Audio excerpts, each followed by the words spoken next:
रामकृष्ण हरी नाचू कीर्तनाच्या रंगी भाग क्रमांक 67 आपण बघत आहात.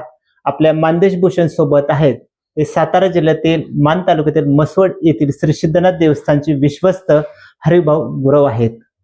एसटी चालक ते प्रवचनकार हा त्यांचा जीवनातील प्रवास झालेला आहे. कसा हा जीवनातील प्रवास झाला या संदर्भात आज आपण त्याच्याशी गप्पा मारताना जाणून घेणार आहोत. रामकृष्ण हरी महाराज. रामकृष्ण हरी. महाराज, तुमच्यासाठी पहिलाच प्रश्न आहे की तुमचं शिक्षण किती झालेलं आहे?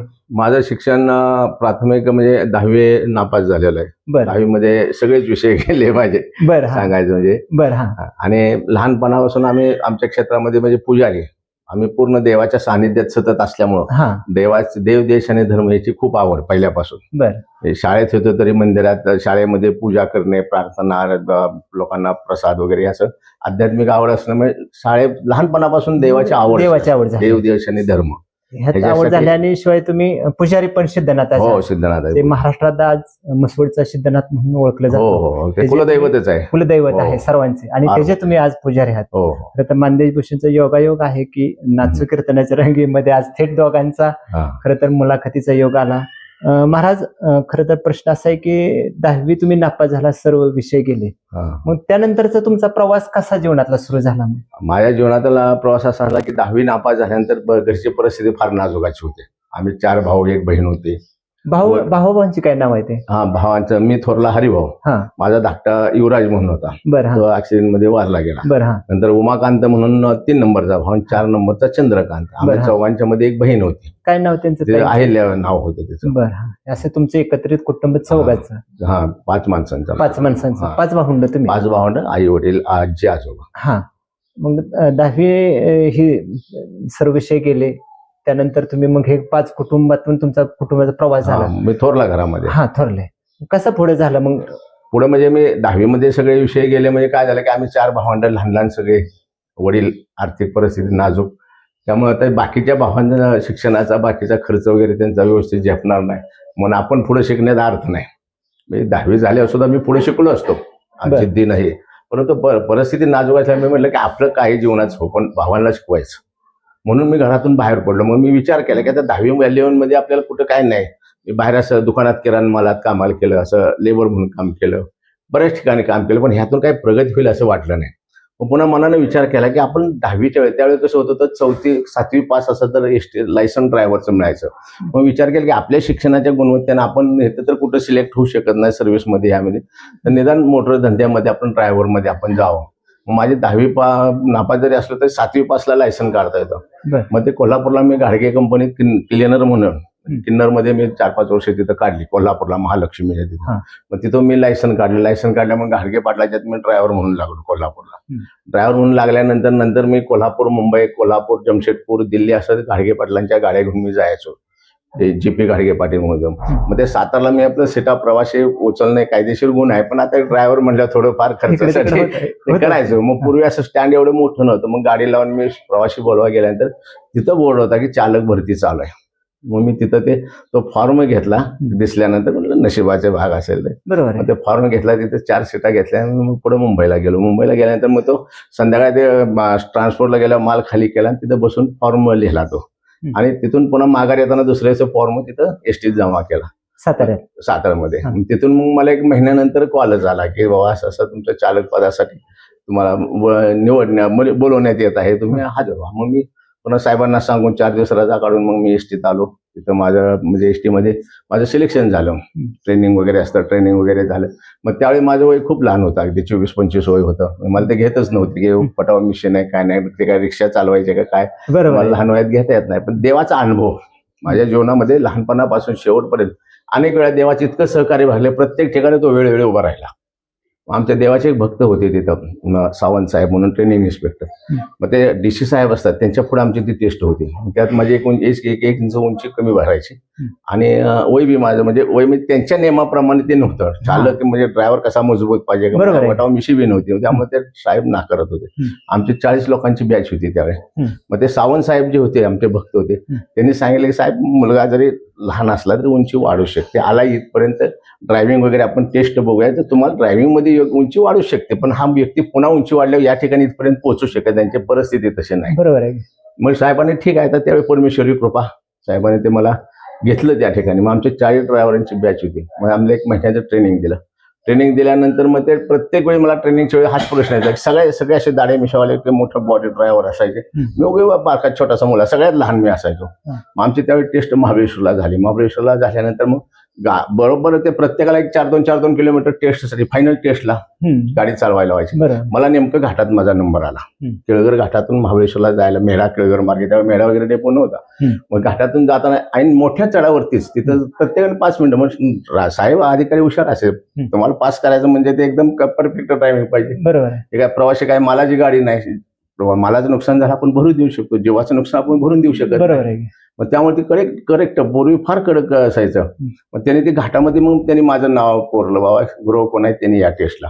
मग ते घाटात त्या ड्रायव्हरनं हँड ब्रेक लावला. ओळीने 40 जण होतो. मग तिथं जवळजवळ 39 लोक आम्ही होतो. 28 लोक त्या चढात फेल झाले. अरे बापरे. मग 29वा एक ड्रायव्हर आणि माझा 39 आणि माझा 40वा नंबर होता. मग ते 39 केल्यानंतर पुन्हा माझा 40 आले. मग मला एक आध्यात्मिक आवड असल्यामुळे मी पहिल्यापासून अजूनही मला रिटायर होऊन मला सवय, कधी असलं तर सकाळ संध्याकाळ गाडी पुसणे, अगरबत्ती लावणे, गाडीला नमस्कार केल्याशिवाय मी स्टार्टर मारत नाही. बिन आंघोळीचा अजून मी 40 वर्ष म्हणजे 35 वर्ष मी एसटी ड्रायव्हर केले. 30 वर्षाचा माझा बॅच आहे सुरक्षित सेवेचा. पण आंघोळ न करता मी गाडी कधी महाबळेश्वरला होतो, मुंबईला होतो, बऱ्याच ठिकाणी ड्युटी केल्या. विदाऊट आंघोळी मी स्टेअरिंगवर कधी बसलो नाही आणि गाडीला नमस्कार करून. मग माझी नेहमीची सवय. मग तिथं माझं नाव बोरलं, मी खाली उतरलो, म्हणजे नियम असतो त्यांचा, 4 टायरची हवा बघितली, वर आलो, स्टेअरिंगवर बसलो, नमस्कार केला.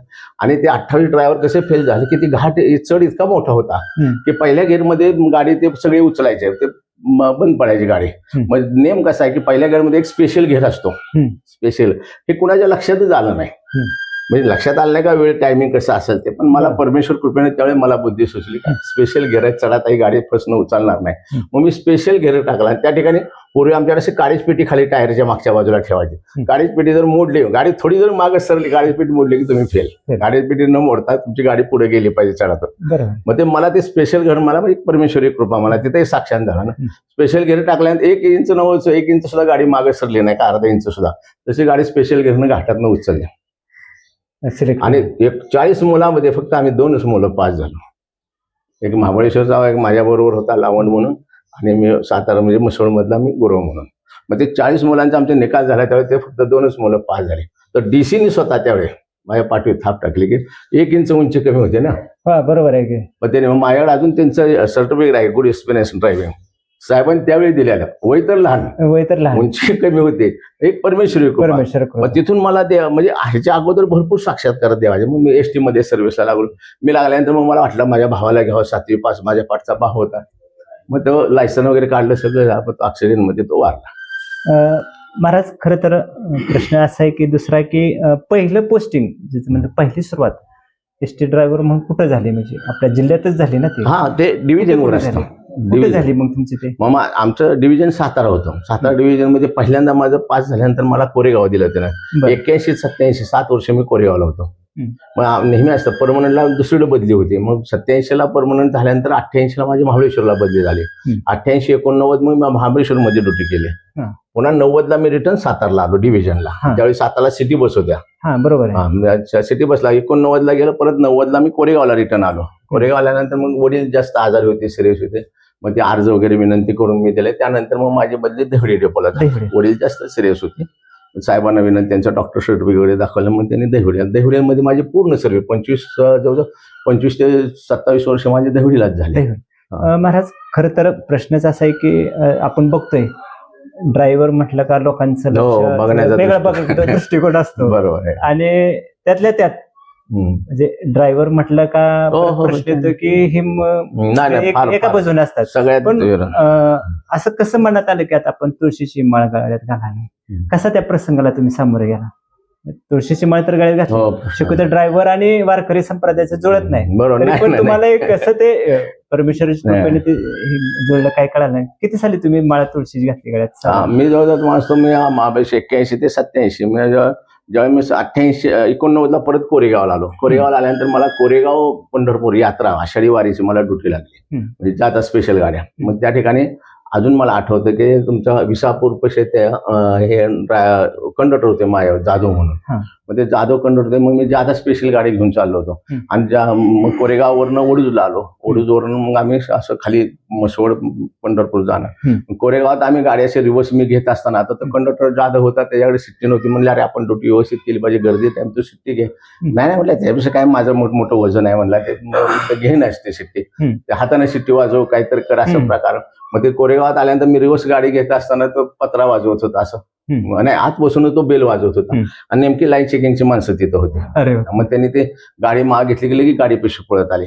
मला आले की मला म्हणले तुम्ही कंडक्टरने शिट्टी वाजवल्याशिवाय गाडी मागं का घेतली. तर मी म्हणलं साहेब ते बेल वाजव, नेमात बेल नाही, शिट्टी उचलला का खाली नाही, शिट्टी वाजवली की नाही तुमच्यावर केस दाखल करतोय म्हणले. मी म्हणलं साहेब माझं काय होऊ द्या पण त्या बिचाऱ्यावर नको. बरोबर आहे. मग ते नाही काहीच तयार नाही. तर शेवट अधिकारीच असते. त्यांनी ते जाधव म्हणून ते त्याच्यावर मग मी गेलो साहेबांना, कंट्रोल साहेबांना सांगितलं साहेब ठीक आहे माफ करा. जेव्हा म्हणले ती शिट्टी नव्हती त्यांनी मला मागच सांगितलं होतं. मग त्याला वाचवण्यासाठी मी बोललो. बरोबर आहे की पुसेवा तर त्याने सांगितलं शिट्टी नाही पण आपण घेऊ म्हणले वडूजमध्ये ह्याच्यामध्ये. आता तो शिट्टीच मी आणायला निघालोच होतो एवढ्या गाडी लावून. तर त्याला काय त्याच्यावर केस वगैरे काय, मग म्हणले तुमच्यावर केस घालतो. केस त्यांच्यावर नाही तर मग तुमच्यावर. मी म्हणलं माझ्यावर घातली तरी चालेल पण कसं असतं की ते बरं वाटत नाही आपल्याला, योग्य वाटलं नाही. मग तरी नाही म्हणले आम्ही केस घालणार. मग त्यांनी काय केलं, मग मी ते साहेबाला हात जोडून माफी मागली, कंट्रोलला माफी मागितली की असं काय की बेलवा फक्त इशारा कुठला तर नाही म्हणले. त्या माणसाला धक्का लागला आणि तो माणूस मेला असता. मग ते ड्रायव्हर कंडक्टर माझं जादू होतं जरा हे असं कडक स्वभावाचं होता. आणा म्हणले माणूस कोण मेला असता तर मी भरून दिला असता. ह्या भाषेमुळे ते अधिकारी जास्त चिडले गेले. मग त्यांनी ते मी म्हणलं साहेब सॉरी म्हणले माफ करा म्हणले, जाऊ दे एखादं असतं समजून घ्यायचं, तुमचाच भाव असता किंवा असलं तर आपण समजून, एखादं असतं घरात काय सगळ्यांचा स्वभाव सारखा आहे का, बरोबर आहे, एखादे असं जाऊ द्या म्हणलं. मग ठीक आहे म्हणले तुम्ही जावं म्हणले. मग त्यांनी जावं म्हणले पण त्यांनी काय केलं कंट्रोलची साक्षी घेऊन, वसंत गोसावी म्हणून नावांचे कंट्रोल होते, मग ते गोसावीची साक्षी घेऊन त्याच्यावर गुन्हा दाखल केला. आम्हाला म्हणले भिवू नका आम्ही काय तक्रार करणार नाही, काय नाही तुम्ही जाऊ शकता. आम्ही पंढरपूरलाच चाललो होतो. मग गेल्यानंतर मग पंढरपूरला आम्ही सोडलं. पंढरपूरला वारी सोडल्यानंतर मग आम्ही पांडुरंगाच्या ड्रेसवर असल्यामुळे आम्हाला सवलत होती दर्शनाच्या बाबतीत. मी गेलो पांडुरंगाला दर्शन केलं. आपलं वारीच होती ना आषाढी. पांडुरंगाला म्हणलं पांडुरंगा माझी जोडीदार आहे तेवढं वाचव. मला माहिती होतं 100% सोडणार नाही, बरोबर, कारण त्यांचं जे वाक्य वापरलं का नाही त्याला असला तर भरून दिला असता, मी मेला असता तर ह्या शब्दावर कुठलाही अधिकारी माफ करणार नाही हे मला माहिती होतं. मग त्यांनी ते तर मी आपलं पांडुरंगाला हात जोडलं, म्हटलं हा मी तर पहिल्यापासून मानतोच देव देश धर्म, तुझी वारी करतोय त्यामध्ये कलंक कुठं लागता का, म्हणजे त्या बिचाऱ्याला आपलं सुरक्षित सेवा होऊ दे असं देवाला मी विनंती केली. आणि त्यावेळी पांडुरंगाच्या पाया पडल्यावर पायावर कुणीतरी माळ ठेवलेली होती. काय माझ्या मनात आलं की काय पांडुरंगा काय असं तुला माळाला साक्ष देऊन मी सांगतो की त्या बिचाऱ्यावर कुठलंही संकट येऊ देऊ. आणि त्यावेळी जी माळ घातली ती आजपर्यंत माझी माळ वगैरे आहे. आणि तेव्हापासून मग ह्या अध्यात्म मार्ग. आणि मी ज्या डेपोला होतो पहिल्यांदा मी कोरेगावला आलो, कोरेगावमध्ये आता रेस्टरूम असतं कामगारांचं. मग ज्या कुठल्याही डेपो अजूनही माझं नाव निघतं की पुजारी हा माझं नावच आहेच सगळे. मग मी ज्या डेपोत जाईल तर असे फोटो असायचे देवाचे, असे विस्त पडलेले असे इकडे तिकडे, एवढं कोण लक्ष देत नव्हते. मग मी ते फोटो सगळे गोळा करणार, स्वच्छ पुसणार, तिथलं वर्कशॉपचं मेकॅनिकल घेणार, त्यानंतर पट्टी मारून घेणार, तिथं फळी मारणार, त्या ठिकाणी गुलाल म्हणा, अगरबत्ती म्हणा, तेलाची बाटली म्हणा, दिवा म्हणा. मग प्रत्येक जण चालक आहे ऑटोमॅटिक आमच्याकडनं म्हणजे रेस्टरूमच्या बाहेर चपल्या काढायला लागली लोक की देव तिथं समोर दिसतोय, दिवा लावलेला आहे, अगरबत्त्या लावलेल्या आहे. प्रत्येक जण कामावून आला तरी हातपाय धुवायचा, देवाला नमस्कार करून घरी जायचा. घरनं जरी आला तरी कामावर आला ड्रेस बदलणार, देवाला नमस्कार करणार आणि मग तो कामावर. हे वळण लोकांना लागलं त्या ठिकाणी ऑटोमॅटिकच. असं मी ज्या डेपोत जाईल त्या ठिकाणी मी पूजा केल्याशिवाय, पूजा नेहमी मी करणार, ड्युटीवरून आलो तरी पूजा करणार. ड्युटीवर जाताना डेपो म्हणलं त्या ठिकाणी फुलं वगैरे असं मी झाडं लावायचो फुलांचे खास आपल्या पूजेसाठी. बरोबर. आमच्या प्रत्येक डेपोमध्ये एक वैशिष्ट्य आहे महामंडळाचं की दत्त मंदिर प्रत्येक ठिकाणी असतं. कुठल्याही डेपोत जावा दत्त मंदिर हे कायम एसटी महामंडळामध्ये असते. मग दत्ताला फुलं घालायची, पूजा करायची, फोटोंची पूजा, त्यामुळे बाकीच्या नाही ते वळण लागलं. मग ज्यावेळी दुपारचं आमचं जेवण झाल्यावर विश्रांतीला आम्ही बसायचं, मग आध्यात्मिक चर्चा आमची चालायची. महाराज हे कसं, हे कसं, ते कसं. मग लोकांना जास्त आध्यात्मिक मध्ये मी ओढायचो. देव देश आणि धर्म ह्याच्यासाठी सेवा करणे हे रक्तात माझ्या पहिल्यापासून. मग दुसरं एक माझ्याकडे उदाहरण होतं की कोरेगावपाशी एक नांदगिरी म्हणून किल्ला आहे. मग असं ते आध्यात्मिक आवड होती मला गुरुवारचं, मग ते छोटं गुरुचरित्र माहेर असेल. असंच आम्हाला दुपारचे ड्रायव्हर 5-6 जण मिळून असं नांदगिरीला ऐकायला मिळतं की तिथं जर आपण नांदगिरीला गेलो तसं उंच गेल्यानंतर टॉप लेवलला मशीद आहे, परंतु त्याच्या खाली मध्यावर एक गुहा आहे हा. आणि त्या गुहामध्ये आज 30-40 फूट आत तुम्ही जायचं. आतमध्ये गेला की पुढे दत्ताची एक मूर्ती आहे, पण ती इतकं डेंजर आहे. दोन्ही बाजूला असे असं पाण्याचा धबधब, पाण्याचा आवाज येतो, अखंड मोठं नदी वाहत असल्यावर. पण बघितलं तर अंधार, काही दिसत नाही. पण आतमध्ये गुहा आहे, तुम्ही तोंड उचललं की डोकं डोंगराला थटतं त्या गुहेला, आणि खाली लय गेला तर तोंडात पाणी जातं. आणि असे साखळदंड आहे, त्याला धरून जायचं. साखळदंडाच्या बाजूला जर आपण अंधारात पाय घातला तर ते किती खोल आहे त्याला अंत नाही. मग असं घेऊन ही ड्रायव्हर लोक, कंडक्टर लोक, मी अध्यात्माची आवड असणार, चला बघूया प्रत्यक्ष सत्य. मग त्यांना घेऊन आम्ही तिथे गेलो. मग निम्म्या गुहेत गेल्यानंतर ते इतके बडबडायला आले, ह्याच्या नादाला लागलो आणि हे कसल्या संकटात आम्ही आलो आणि काय आलो. मग पुन्हा पुढे थोडे गेल्यानंतर प्रकाशात अशी दत्ताची एक 3-3.5 फुटाची मूर्त आहे. मग ती दत्ताची पूजा केली, गुरुचरित्र. तिथं बाहेर मोठे महू आहे, ते मोठं तिथं लिहिलंय की बाबा दिवा टेंबा वगैरे असं काय करू नका, गुहेच्या तोंडाला असेल. ते तर डोंगर खूप उंच आहे, खाली असतो काय खरं नाही. मग आम्ही ते हे नेलेले होते मेणबत्त्या, पण ते आत लावल्या देवापाशी गेल्यावर. गुरुचरित्र वाचलं, सगळे पाण्याने भिजलेले काकडत होते. परंतु काय प्रसंग देवाचा असेल कोण, आत जाताना आम्हाला काहीच दिसलं नाही. पण बाहेर आपण बघा, अंधारात आत गेलो तर काय वाटत नाही, ज्यावेळी आपण रिटर्न फिरतो त्यावेळी सगळं दिसतं. मग त्या गुहेत आम्ही तिथून गेलो का नाही त्यावेळी काहीच नव्हतं साखळत. पण माघारी आम्ही पाहिलं तर तिथे एक अशी लोखंडी सापळा एक खणाचा, आणि त्यात एक बसलेली मूर्त दिसली. आणि ह्या सगळ्यांनी सगळी लागली घाबरा, हे पुजाऱ्याच्या गोवाच्या नादाला लागून आम्ही कसल्या संकट. येताना काय नव्हतं, जाताना बघतोय तर ते सापळा ती मूर्त आहे. कुणीच बाहेर नाही. बरं, बाहेर नाही निघायचं तर रस्ता तोच, त्या मूर्तीपासून एकच रस्ता, सगळं पाणीच आहे, सगळं अंधार आणखी आहे सर काय. मग आता काय करायचं, मी आपलं दत्तचरित्र, माझं गुरुचरित्र पूर्ण झालं, पाया पडलं, सगळे लागले माझ्या नावानं ओरडा, ह्याचं ऐकून कुठेतरी असं कशात तरी आपण येऊन बसतोय. मी पुढे जातो म्हणलं, काय माझं व्हायला जाऊ दे म्हणलं. मी पुढे, आम्ही एकमेकाचा शर्ट धरला, पाठीमागं पाणी, दोन्ही साईडला पाणी. साखळदंडाची तर बाहेर जायचं नाही, गेला की तो गायबच. अजूनही तिथं पाहायला गेलं तर आहे ते. मग आम्ही ते गेलो, आलो मी पुढे गेल्यानंतर मग असं काय नाही, ते मूर्त हल्ली नाही, काय नाही, फक्त अंधारात आत जाताना आम्हाला दिसली नाही, येताना ती मूर्त होती. आम्ही बाहेर आलो, गुहेच्या तोंडात सगळे पळाले. पण माझी कशी शंका की काय असेल ते मी पूर्ण खात्री करत बरोबर. मी रिटर्न आत गेलो, एकटा आत गेलो, ती गेली पळून सगळे, बाबा जीव वाचला बाबा, हे पुन्हा ह्याच्या नादाला लागायचं नाही. मी रिटर्न आत गेलो, ते दार उघडून आत जाऊन बघितलं, ते गौतम बुद्धाची पद्मासन घातलेली महावीराची मूर्त होती. मी बघितलं तर थोडं नागडोळे थोडे नॉर्मल खराब झालेले होते. मग ते पूर्ण खात्री केली. मग मी खाली आलो. ही नांदगिरी किल्ल्याची आमची कथा. मग तिथून अध्यात्मामध्ये म्हणजे सगळे म्हणाले, महाराज तुझ्या नादाला लागण्यात अर्थ नाही. पण म्हणले आम्हाला विशेष काय मिळालं की त्याचा अजूनही अंत कळला नाही. खाली नांदगिरी गाव आहे, खूप मोठं दुष्काळ गाव आहे, तिथं पाणी प्यायला नाही. मग त्या लोकांनी सांगितलं 9 कोरं इंजिन बसवून त्यांनी पाणी गावाला आणायचा प्रयत्न केला, पण ते देवाचं पाणी खाली येतच नाही. वेगळेच ते ताकद वेगळीच आहे. पण त्याचं एक शास्त्र त्याने आम्हाला तिथं सांगितलं, ते शेळ्या मेंढ्या लागणारे लोक होती, की इथं जर लिंबू टाकलं त्या तळ्यामध्ये तर कृष्णाबाईच्या नदीत ते लिंबू निघतं. अरे हे वेगळं पण वेगळं, म्हणजे अध्यात्मामध्ये जे आम्हाला वळण, जास्त विश्वास वाढत गेला ना. बरोबर आहे. मग संध्याकाळी ड्रायव्हर कंडक्टर आम्ही मुक्कामी बसलो तर जेवताना आध्यात्मिक चर्चा. मग त्याचे सुख दुःख असं तर अध्यात्मातून त्याला मार्ग दाखवायचा. बाबा तुम्ही मांसाहार करू नका, अध्यात्म करा, कुलाचार करा, देवधर्म करा. तुम्हाला कसलंही कितीही मोठं दुःख असू द्या, देवांना सुद्धा दुःख आलंच ना, पण देव साथ जर असेल तर त्या दुःखातून तुम्ही पार होता. आणि अध्यात्माचे, देव देश आणि धर्माची साथ नसेल तर आपण त्यामध्ये बुडलो जातो, म्हणजे पूर्ण नष्ट होतं. पण अध्यात्म फार महत्वाचं आहे. अध्यात्म फार महत्वाचं आहे. माऊली एक सांगा, खरं तर हे सर्व प्रवास सांगत असताना पहिलं प्रवचन तुमचं कुठं झालं? आता पहिलं प्रवचन म्हणजे कसं की मला अध्यात्माची आवड असल्यामुळे धन्य निरंकारी बाबा यांच्यामध्ये ते लेक्चर असायचे, त्यांच्यातले लोक येऊन अशी अध्यात्म द्यायचे की ड्रायव्हर मध्ये म्हणजे कसे व्यसनी असतात, आउटसाईडला जाणार असतात. आमच्या शाळेमध्ये म्हणजे डेपोमध्येच असे कार्यक्रम व्हायचे, धन्य निरंकार बाबाचे, ओम शांती बाबाचे. मग त्यानंतर मग मी त्या ह्याच्यात जायला लागलो. मला आवड वाटायला की बाबा निर्व्यसनी राहणे, शाकाहारी राहणे, विचार चांगले, आचार चांगले, चांगले विचार, चांगले आचार आणि चांगली संगत असे की ऑटोमॅटिकच सगळे जवळ चांगलीच लोक येतात ना. बरोबर आहे. मला आयुष्यात मी ड्रायव्हर मध्ये पण मला अजून पान, तंबाखू, सिगरेट कुठलंही व्यसन नाही. म्हणजे मला माहितीच नाही तंबाखू, पान असं कुठलंही व्यसन नाही त्यामध्ये आज तागायतपर्यंत.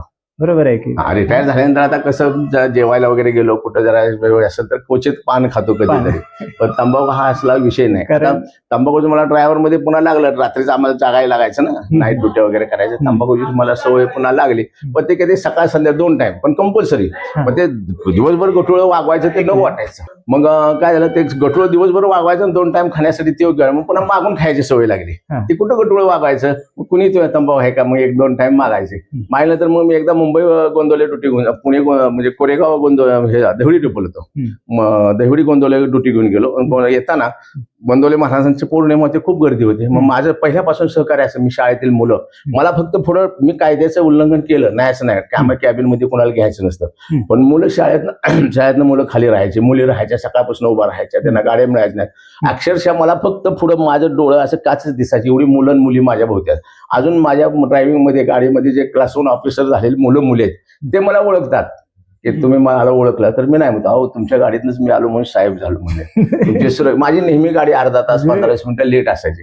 कशासाठी की मुलं सगळी घ्यायचो मी, आपण शिकलो नाही त्यांचं नुकसान होतं का. बरोबर आहे. म्हणजे हाच पुरस्कार काय म्हणतो आपण जीवनात. आणि मला प्रत्येक वर्षी आणखी देवाची आवड कशी, प्रत्येक वर्षी आमच्याकडे एसटीडी सुरक्षित सेवेचं बक्षीस असतं किंवा सुरक्षित सेवेचा बॅच मिळतो 5 वर्षाचा. असे मला 6 बॅच मिळाले, म्हणजे 5 × 30 वर्ष गुन्हे अपघात सेवेचा माझा सत्कार झाला परिवहन मंत्र्याकडून पुण्याला तुकाराम हॉलमध्ये.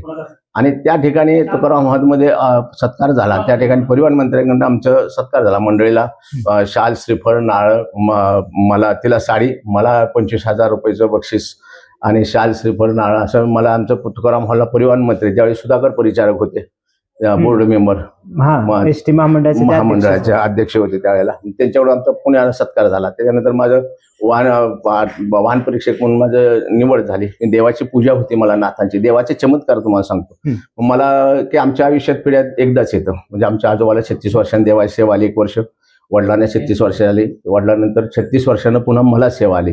पण ती सेवा अशी होती की 12 महिने कंटिन्यू रजा लागते. आमच्या महामंडळामध्ये रजा कंटिन्यू 4 दिवस सुद्धा मिळू शकत नाही. मग मी साहेबांना डीसीना भेटलो, मला अशा रजा पाहिजे 12 महिने. साहेबांनी घामच पुसला, 12 महिने 12 दिवस आम्ही देऊ शकत नाही, 12 महिने तुम्ही काय कुठं कामाला आहे का, कसं काय बोलता तुम्ही, काय अधिकारी म्हणजे मेन त्यांना काय. मग त्यांना मी बोललो तर ते म्हणले नाही आम्ही देऊ शकत नाही.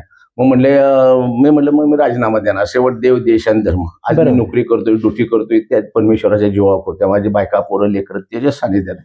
एक अपघात झाला, मी 4 पिढ्या वर येणार नाही. आज मी जे आहे तो देवामुळे, त्यात मी पुजारी आहे. देवाची पूजा करणे हा माझा धर्म आहे. मी देव आणि धर्म आणि देश कधी प्राण सोडीन, पण देव, देश, धर्म सोडू शकत नाही.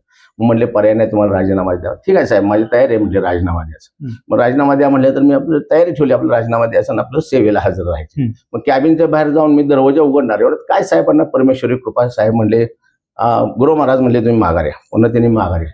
मला म्हणले मग तुम्ही सेवा झाल्यानंतर कामावर येऊ शकता. साहेब प्रश्न नाही, म्हणलं माझी सेवा झाल्यामुळे ड्युटीला हजर राहू शकतो. म्हणले बिनपगारी चालेल म्हणले साहेब, मला पगार म्हणजे व्हावी असेल, सेवा मला महत्वाची आहे, पगारी वगैरे हे गौण विषय आहे म्हणलं.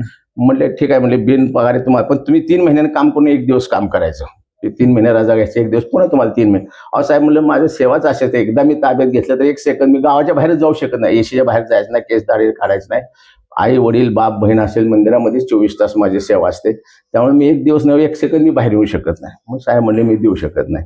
म्हणजे ठीक आहे साहेब. परत पुन्हा 5 मिनिटं साहेबांनी विचार केला की साहेब म्हणले मग असं करा की तुम्हाला बिनपगारी देतो. तर मी म्हणलं साहेब म्हणले काय हरकत नाही, मग बिनपगारी झाली चालेल. म्हणले किती महिने पाहिजे, तर मला म्हणले 13 महिने 12 महिने पाहिजे, तेवढीच पाहिजे होती मला, वर्ष टू वर्ष 12 महिने. पण काय झालं, मी पुढारी नेते असं कोणी नेले नाही, ते काय असेल ते समोर अध्यात्म देव. मग मी नाथांचे एक फोटो घेतला होता, 1 पावशेर पेढे घेतले होते, देवाचा हार घेतला होता, देवाचा गुलाल घेतला होता, अंगारान गुलाल. साहेबांना गुलाल आला आणि फोटो फक्त साहेबांच्या समोर होता टेबलवर मी त्यांनी दिलेला. मग ते फोटोकडे बघत बघत त्यांचे ऑटोमॅटिक त्यांच्यामध्ये एक बदल घडायचे की त्यांचं एक मन म्हणायचं की ही सर्व्हिस म्हणजे त्यांना बी बंधन आहे ना, ते काय स्वतः अधिकारी असले तर त्यांचे वर अधिकारी आहेत ना. त्यांनाही वाटायचं की बाबा मी एखाद्या वडील सिरियस असतो, आई सिरियस असतो, अशा लोकांना रजा मिळत नाहीत ना, देत नाहीत. एखादे ते आई वडील वारलेले आहेत, त्यांना रजा मिळणार नाही, दवाखान्यात सेवा झाली, मला कशी देणार ना. ह्या अधिकाऱ्यांनी देवाचा आधार घेऊन जर मला रजा दिली, उद्या जर काय कमी जास्त झालं तर त्या अधिकाऱ्याच्या नोकरीला सुद्धा प्रॉब्लेम होऊ शकतो. त्यामुळे त्यांना नेम तोडून काम करायचं कोणीच करू शकत नाही. बरोबर आहे. काय त्यांच्या डोक्यात आलं, परमेश्वरी इच्छा कोणाष्ट, मला म्हणजे तुम्हाला 12 महिने 13 महिने मी रजा देतो म्हणजे. त्या साहेबांनी काय सांगितलं 13 महिने, आणि त्यांनी मला 13 महिने रजा दिली, बिनपगारी रजा म्हणले. तर म्हणले साहेब मला काय हरकत नाही. मग ते सेवा माझी सुरू, 13 महिने मला रजा दिली. प्रत्येक 3 महिन्याला असा अर्ज द्यायचो मी, फक्त अर्ज द्यायचो. ते सुद्धा शिपाई येऊन माझ्याकडे, इथं मला बाहेर जायचं नसतं ना एसीच्या, इथं शिपाई घेऊन अर्ज द्यायचा, 7वरून डिव्हिजनवरनं माझी सही घ्यायचा आणि जायचा, आणि पुढची 3 महिन्याची रजा मंजूर, असं 12 महिने रजा माझी मंजूर केली. मंजूर झाल्यानंतर आमचा नियम असतो की 8 दिवसाची रजा घेतली तरी ट्रेनिंग शिवाय आम्हाला येता येत नाही, म्हणजे 8 दिवस रजेवर, 15 दिवस रजेवर, ट्रेनिंग आणि मेडिकल शिवाय ड्रायव्हरला ड्युटीवर घेता येत नाही. मी 13 महिने रजेवर होतो. 13 महिन्यात मला मेडिकल नाही, ट्रेनिंग नाही, काय नाही. मी गेलो, साहेबांनी सांगितलं गुरुवारला लगेच ड्युटी. पहिली ड्युटी माझी मसरूळ मुंबई होती. ट्रेनिंग वगैरे काय नाही. मी म्हणलं साहेब नाही म्हणलं, माझ्यामुळे एवढं तुम्ही धाडस जीवावर घेतलं, मी ट्रेनिंग एक दिवस तर मी ट्रेनिंग करणारच. बरोबर आहे. पण आपल्यामुळे अधिकारी होते, त्याला कायदेशीर कुठे तर कागदपत्रे पाहिजे. बरोबर आहे. पहिल्या दिवशी ट्रेनिंगला गेलो, ट्रेनिंग इन्स्पेक्टरने मला ड्रायव्हिंगला बसवलं. आमचं ट्रेनिंग म्हणजे कसं असतं, एक 10 मिनिटाचं टेस्ट असते, हो. दिवसभर पगार चालू. पण ट्रेनिंग इन्स्पेक्टर मला काय म्हणले, एसटीचा पगार बसून खाय शिकलाय काय तुम्ही म्हणला. काय म्हणलं, ड्रायव्हिंग मध्ये दोष येणार, मी तुम्हाला ट्रेनिंग देऊच कशासाठी. त्यांनी बरोबर. पहिल्या दिवशी मला ओके शेअर मला good experience driver, okay duty हजर करून घ्या. पहिल्याच दिवशी एकच दिवस राजा, पण ते सर्टिफिकेट महत्वाचं होतं ना. बरोबर आहे. आम्ही अर्जाबरोबर साहेबांना जोडलं, त्या महत्वाचं ते- अधिकाऱ्यांना हे नको ना. बरोबर आहे की. मग तिथून मग माझी ड्युटी पुन्हा सुरू झाली. आणि विशेष म्हणजे सांगायचं, ते साहेबांना ते देवच माणूस, म्हणजे साक्षात भगवंतच माझ्या पुढे असत, की चर्चा आमची झाली त्यावेळेला, की त्यावेळेला माझा 1 महिन्याचा पगार, तर मला पैसे घ्यायचे कळत नव्हतं. असं ठिक्यात सुद्धा नोटा मारत नव्हत्या. 13च्या 13 महिने माझी पगार रजा होती साहेब. अरे पगारी आता राजा. देव कसा, मी देव प्राण देईन पण मी देव कसा सोडू शकेल. बरोबर आहे. 13 महिने माझी पगारी माणसं, आणि ते 2-3 वेळा माझ्याकडे घरी चहा सुद्धा पिले नाहीत, की त्यांना असं वाटेल की मी चहा पिऊन त्यांची रजेत मी नाही. मला म्हणले तुमची सेवा संपल्या, स्पेशल मी जेवाय घरी येईन, पण त्या 12 महिन्याच्या कालावधीत मी तुमच्याकडे येईन. ते पाहायला आले, ते पण सेवा तुमच्यामध्ये आरतीच्या वेळी आले, तुम्ही बघितलं व्रतस्थ काय, सेवा कशी असते, काय ते सगळं बघितलं. त्यांचं इतकं आनंद, मन प्रफुल्ल झालं, त्यांचं प्रसन्न झालं. अरे आहे सत्य कुठेतरी आहे. आहे. मग तिथून मग ते मी ड्युटीवर हजर झालो. ड्युटीवर हजरल्यानंतर देवाची कृपा कशी आहे, की मी साधा 10वी नापास व्हायला ड्रायव्हर मध्ये मी 30-32 वर्ष केले. बरोबर. आणि शेवट माझं ते प्रमोशनचा नंबर आला. प्रमोशन मी परीक्षेत गेलो तर त्यावेळी बघा, बेडसगावकर म्हणून साहेब होते वर्कशॉपला. मग ते बी नाथांचे भक्त होते. बेडसगाव आमचे ते आता मेकॅनिकल ट्रेनिंग असतं ना, ते परीक्षा असते. परीक्षा दिल्या बेडसकर साहेब म्हणले तुम्ही मसोळी पूजा हो म्हणले. म्हणजे माझं कुलस्वामीच आहे. मग ते आमच्या त्यावेळी 30 पर्यंत बॅच असते. मला म्हणले अहो महाराज तुम्हाला पास करू का नापास करू. मी म्हणले साहेब ड्युटी आहे, ड्युटीमध्ये देव आणायचा नाही. बरोबर आहे. तुम्हाला योग्य वाटलं पास करा. तुम्ही चुकीचं असताना मला पास केलं तर मोरस मला असं वाटतं की माझ्यासाठी एका भक्तांना चुकीचं कार्य करावं लागलं. बरोबर आहे. अजून आहेत ते मुंबईला, पुण्याला असतात बेडसकर साहेब म्हणून, त्यांच्या हातातच होतं, ते मोठी पोस्ट होती त्यांची. मग ते पुन्हा त्यात पास झालो मी. म्हणजे आता ते कसं झालो देवाला आणि त्या भक्तांना माहिती. पण मी मला म्हणले काय करू, मी म्हणले जे असेल ते करा. मला असं कधीच दुःख वाटणार नाही की मी नापास झालो, आणि पास झालो तरी मला, पण माझ्यामुळे तुमच्यावर कुठलं म्हणजे चुकीचं नाही झालं पाहिजे आपल्यासाठी दुसऱ्याकडून. पण ते झालो, मी पास झालो. त्याने एक त्या ढेवडी डेपोला माझं सिलेक्शन झालं. 1 महिन्यानं रिटायर होतं. 1 महिन्याचं माझं वाहन परीक्षक म्हणून माझं निवड झाली. माऊली खरं तर एक सांगा, खरं तर शेवटचाच प्रश्न आहे तुमच्यासाठी. हा सर्व प्रवास करत असताना प्रवचन ज्या वेळेला तुम्हाला सांगावं लागलं, एकतर एसटी ड्रायव्हर तुम्ही, इकडे देवाची पूजा आहे, कुटुंब, अशा 3 त्रिकुटामधनं तुम्हाला प्रवचन पण सांगण्याचे बऱ्याच वेळेला प्रसंग आलेला आहे. थोडा अभ्यासाला कसा ते वेळ काढत होता तुम्ही येता जाता? अभ्यास आयुष्यामध्ये मला अभ्यासाचा असं वेळ मिळालाच नाही. माझ्याकडे 4 वेद, 6 शास्त्र, 18 पुराण सगळे ग्रंथ आहेत, पण मला असं आठवत नाही कुठं मी तासभर अजून वाचलेले आहेत.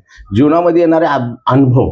आणि आता आपण म्हणतो ज्ञानेश्वर मौलीने काही कुठे क्लास डिग्री कुठे घेतली का, ज्यावेळी तुम्ही अध्यात्म येतात तो परमेश्वरच त्यांची गुरु, सरस्वती जशी वाचव बसते. मी प्रवचन जातो तर मला काहीच माहित नसते तिथे जाऊन काय सांगायचं. असा अभ्यास बी मी कुठला करत नाही, कुठल्या ओवीचा कुठल्या कचा असा अभ्यास वगैरे करत नाही. पण ते जे व्यासपीठ असतं त्या व्यासपीठाला नमस्कारून बसल्या, तूच चालविशी तूच बोलविशी सगळं भगवंतावर आलो.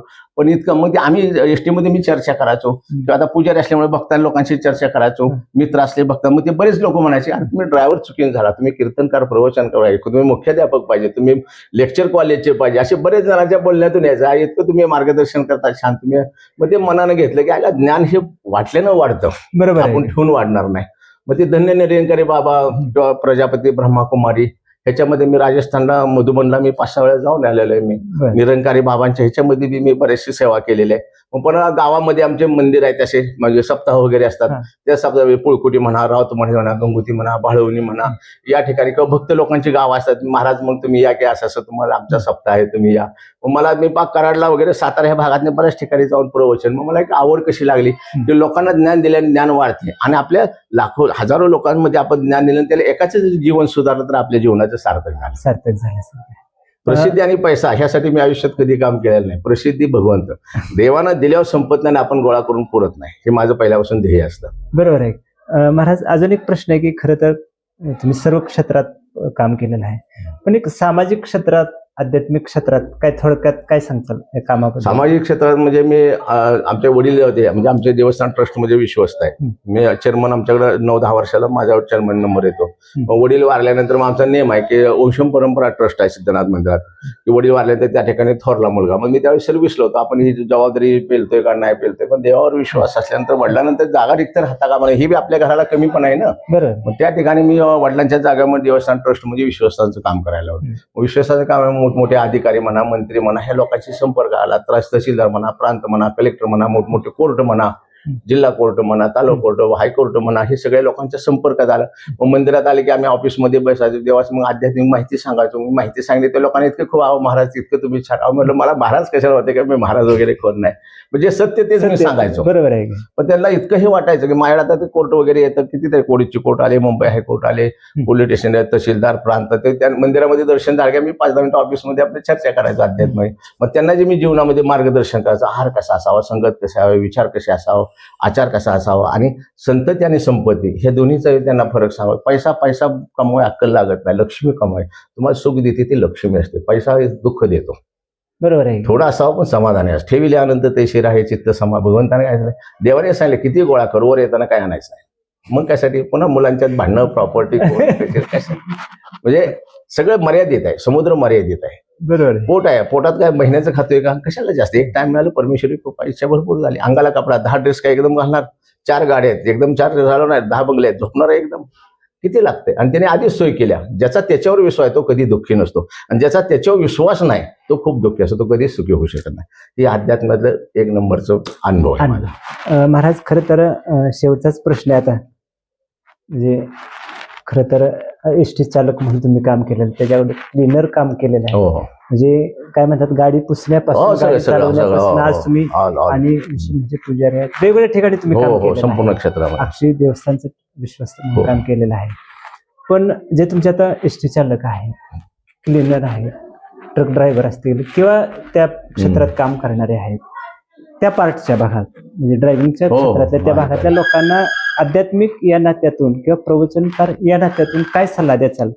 की खरं तर ड्रायव्हर म्हटलं का ओळख वेगळी असते, तुम्ही पुसून काढलेले आहे, आणि ह्या ठिकाणी आलेला आहे. कदाचित खरं तर मी तुम्हाला दुसरा प्रश्नच विचारणार आहे की जर ड्रायव्हर म्हणजे तिथंच थांबला असता तर काय झालं असतं. बरोबर. पण एक सांगा की हे जे क्लीनर आहे, ड्रायव्हर आहे, एसटी चालक असतील, यांना तुमच्या आध्यात्मिक क्षेत्रातून काय सल्ला द्याचाल, किंवा रिटायर झालेले आहेत काय ह्या प्रवासातल्या लोकांना?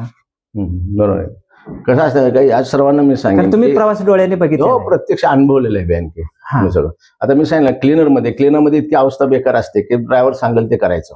म्हणजे माणूस म्हणतं ना, जे गावाची हागणदारी तिथं ड्रायव्हरची वतनदारी. कुठं गाडी बंद पडेल, काय करेल, तिथे काय असं काय नसतं की सगळे सोयी सुविधा असतात. मी क्लीनरमध्ये कामाला होतो त्यावेळी मी लेबर बरोबर, म्हणजे आता पारगाव खंडाळ्याचा तलाव म्हणा, औंध शेजारी बघा खरसिंग म्हणून गाव आहे तो तलाव म्हणा, पुन्हा तुमच्या जतमध्ये दुधीभाभी म्हणून गाव आहे ते तलाव म्हणा, अशा तलावांनी मी त्या ठिकाणी क्लीनरमध्ये मी काम केलेलं. मग मी लेबर, घरची परिस्थिती नाजूक होती, मग लेबर बरोबर मी दगड भरायचो, ड्रायव्हिंग मीच करायचो, त्यांच्याबरोबर वाळू भरायचो गाडी लेबर म्हणून, पुन्हा ड्रायव्हिंग मीच करायचो. त्यातून लेबरचे पैसे मला मिळायचे, आणि अधिक ड्रायव्हरला किती पगार. तुम्हाला विशेष वाटेल, मी कोरेगावला जेव्हा गाडगे पाटलात मी होतो, महिने मला 30 रुपये पगार होता. महिन्यात किती पगार होता माझे, अजून हजेरी रेकॉर्ड काढलं तर तिथे महिन्यात 30 रुपये मला पगार होता. आणि गाव तर मसवड, तिथं ओळखीचं कोणी नाही. मग जर गाडी लाईनवर असेल, म्हणजे गाडीवर जर आम्ही क्लीनर म्हणून गेलो तर ते ड्रायव्हर जेवण वगैरे देणार, पण गाडीवर जर लाईनवर नसेल तर आम्हाला जेवण मिळायचं नाही. मग अजून मला आठवतं, कोल्हापूर म्हणजे माझे महालक्ष्मी आयुष्याची माझी कर्मभूमी आहे, मी कधी विसरत नाही तिला. मग ते कावळे नाकायचे तर कार्यपटलांचं ऑफिस आहे. मग 1 रुपयामध्ये काय पगार, ते महिन्यातून एकदा मिळायचं. मग त्या ठिकाणी एक ब्राह्मणाचे एक क्लास 1 ऑफिसर होते आतमध्ये. मग त्यांनी काय केलं की मला ते लाईनवर असल्यावर मग 1 रुपया महिन्याकडे मिळायचा. मग जेवण नसायचं, ताडपत्या टायरच्या गाड्या बांधायच्या, जेवण नाही काय नाही. मग अजून मला आठवते, त्या डेपोच्या वर्कशॉपच्या बाहेर असा गाडा असायचा, त्या गाड्याच्या ठिकाणी चहा मिळायचा, भजी असायचे, लोक घेऊन खायचे. मग ती गाड्यापाशी मी उभा राहायचो की कोण बाबा भजी घे म्हणते का, चहा अर्धा कप देते का, अशाच मी दिवस काढलेत. मग अशाच दिवस काढल्याला मनुष्य आउटसाईडला जाऊ शकत नाही. देवाची साथ घेऊन काय असू दे, आपले सत्य आणि यश शेवट कधी ना कधी एक दिवस आपल्याला नक्की मिळेल. आपण चुकीचं वागत नाही ना. आणि मी काय, प्राण गेला तरी चालेल, देव देश आणि धर्म, मी धर्माची चाकोरी सोडून चालत नाही. मग मी चालत नाही म्हणून समोरच्याला मी मार्गदर्शन तेच करतो. बरोबर आहे. आणि चांगल्या शेजारी चांगलंच येतं ना. आपण विचार केला तर माझ्याकडे व्यसन नाही, व्यसनी माझ्याकडे कधी येत नाही. अध्यात्म मधले ज्यात आले तरी त्यांना मार्ग, आणि जरी एखादा आउटसाईडला चालला असतं तर त्याला मार्गदर्शन चालला. मुक्कामाला आम्ही गेलो की कंडक्टर ड्रायव्हर सगळे आमच्याकडे सगळे असतात. समोरचं सुद्धा माझ्यासमोर ते बाटली बिटली ठेवून जेवायला बसणं. पण मी त्याला नाराज करायचं नाही, पण त्याला पुन्हा असंही द्यायचं की ह्याच्यापासून त्यापेक्षा तू घरच्यांना खाय प्यायला एवढं कष्ट करतोय, शारीरिक बाद झालं, तुला आजार झाला, रोग झाला, बायका पोरं पुन्हा जीवा जगणार. त्याला इतकं मार्गदर्शन करायचं की त्यांना ते योग्य वाटायचं. माझ्याबरोबर जेवढे ड्रायव्हर कंडक्टर जेवढे आजपर्यंत अजून मला शोधत येतात मसूर, आता कालच झाला होता, अजून ते मला शोधत येतात की महाराज आहेत का. मला महाराज म्हटलं मी महाराज वगैरे काय नाही, म्हटलं मी साधा ड्रायव्हर सामा. थांबले तुमच्या ज्या ज्या लोकांच्या तुम्ही संपर्कात त्या त्या लोकांचं आयुष्याचं कल्याण.